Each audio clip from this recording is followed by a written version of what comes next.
It is time for another sheet load rewind. Stick around to see how I'm going to make 4 5x7 cards with no scraps left behind and tell you how you can download the free printable. Hello crafty friends, my name's Alicia, but you can call me Crafty Al. And welcome, or perhaps welcome back to my channel. I'm so glad that you're here today. Each month, I get together with some of my creative team members for a little sheet load rewind.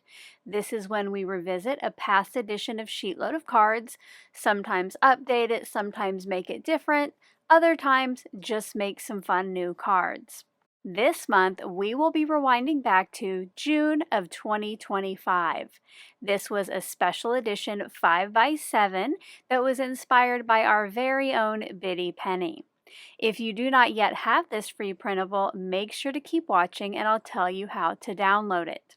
Once you're done with my video, make sure to check out what everyone else has done by using the playlist linked in the description box below and as an end card at the end of this video. For my cards today, I chose 4 pieces of pattern paper that if you watched my recent surprise Advent live stream series, you might recognize as papers that Carmen sent me to use.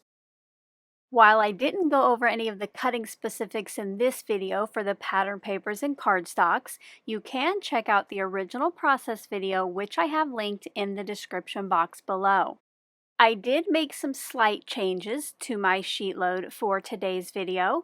First of all, instead of mixing and matching the front of 4 different pieces of pattern paper, I used 4 pieces of pattern paper and I will be using the front and back side for my finished cards. Also, for my card base, I just grabbed some pre-made bases I already had in my stash. I do give some good tips and tricks in that original process video, but I did want to show you how I'm using my mini Scor-Buddy to help me adhere the pieces on the left and right, which go behind that topmost layer, to make sure everything is nice and even. These pieces are squares 1.5 inches, and they're each inset about 0.75 or 3/4 of an inch from the top and bottom of the card base. So what I did was I used the ruler there on the left side of the mini Scor-Buddy to help me get pretty exact with that 3/4 of an inch. The next layer that goes on is going to be pattern paper A, and that requires a 1/2 of an inch border all the way around. Now I am pretty good when it comes to smaller increments, like an 1/8 of an inch, at getting that centered, but this is a bit bigger, and to make sure that I get it placed exactly where I want it, I brought in the A2 ruler from Pear Blossom Press, which has a jig for a 1/2 an inch margin, and you'll see there that I just hold that in place with some magnets, slip my card into the jig, and then I can add adhesive to the back of pattern paper A and get a nice even border all the way around.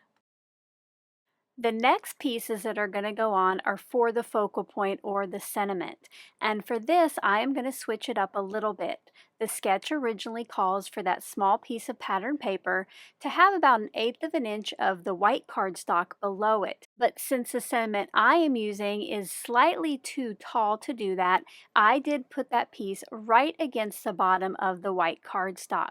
Then that is going to get adhered center to its mat, which again, it has one of those borders that I'm not great with, so for this I brought in the A7 ruler, which has a 1/4 inch jig, and I let that help me get that nice and centered on the mat.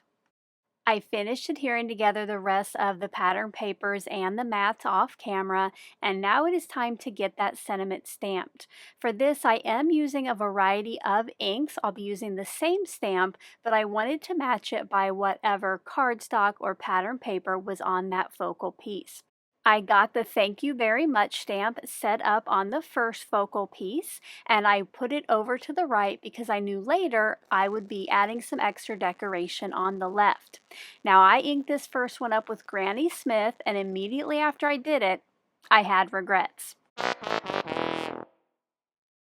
My intention was to start with the lightest ink, but on this first one that had kind of the purpley pattern paper strip at the bottom, I wanted to use passion fruit ink. So I carefully removed those two from their backgrounds and switched them up.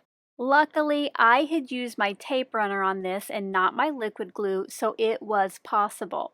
Now, if you find yourself in this same predicament, what I would have done is probably just went ahead and inked up the stamp once again on that first one and just stamped the passion fruit over it. I know it would have been off just a little bit, but at least you would have had a more purpley color. I finished stamping the remaining 3 pieces. On the second one, I correctly used the passion fruit ink, and then on the final 2, I used cherry pop. You might recognize this stamp set as well from my surprise advent series. It is what Carmen sent in for the grand prize, and I decided to use it one last time before it gets shipped out to the lucky winner. From this set, I'm using the one that looks like a little raspberry, and it is a 2-step stamp. So on the first layer, it's kind of a half-tone berry print, kind of like a blob. I'm going to be doing a stamp off. And once again, I tried to match the ink color I used to that pattern paper strip on the bottom. For the next piece, I used the same stamp, but I did clean it off before I switched over to cherry pop ink. Once again, stamping off the first layer and then leaving the second layer with more detail at full strength. For the stem on each one, I did just go with a single layer and did my best to line that up. For the remaining 2 focal points, I pulled in the stencil set that goes with the sentiment I have been using on these, and I stenciled a single strawberry to the left of the sentiment. You'll notice I did kind of block off any areas with removable tape just so I wasn't stenciling other strawberries by accident.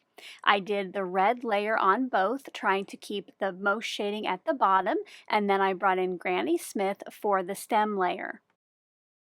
The stamp set also came with some detail stamps to add seeds to the strawberry, and it was after I stamped the first one that I probably need another fail noise because I must have ended up using the back side of the stencil because my seeds were a little bit off. But if I wouldn't have told you that, you probably wouldn't have known. Or if you would have, we can just keep that to ourselves.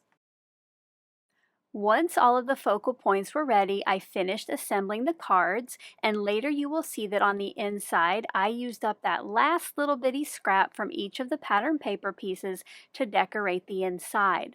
While you watch me do that, I would love to tell you how you can download the June 2025 SheetLoad of Cards PDF if you don't already have it. As always, I do ask that you're subscribed to my channel before you click on the download link, which I'll tell you where that's at here in just a minute.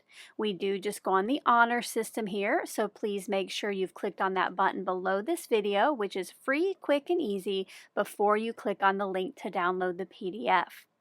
You will find the link to the June 2025 SheetLoad of Cards in the description box below, right below my P.O. Box address. This edition is out of the vault or available publicly for another year.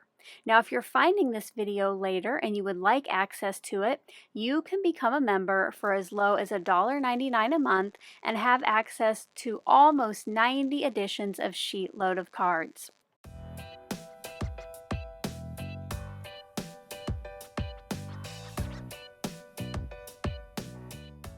I hope you enjoyed seeing how I made this very cute set of cards using the June 2025 SheetLoad.